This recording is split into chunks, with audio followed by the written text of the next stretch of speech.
סיפור. וואי וואי, ביבי וההד ישראל 2006. מה שביבי אמר.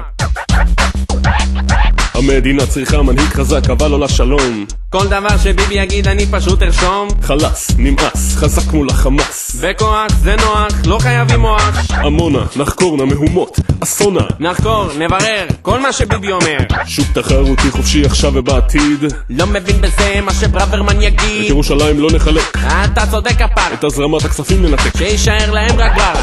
עוד מעט בחירות, בינתיים רק אני דיברתי. ההד ייתן לכם עכשיו בית שני בומבסטי. במעמד אני חושק, בסקרים אני חורק. אז אני מלקק וביבי יורק. אני רק מתעסק במה לספק, את מי לשווק ונותן כזה על ריק. כי אני לא בשמאל, פשוט לא יכול. תבואו לגול, אני חייב לשאול. ביבי, מה לעשות עכשיו? עול, נגמרו החרוזים. ביבי, מה לעשות עכשיו? בחייאת רבאק, לאן נעלמת? תגיד משהו שגם אני אעשה. מישהו ראה פה עובדים? אבישי? שלי? איפה אתם?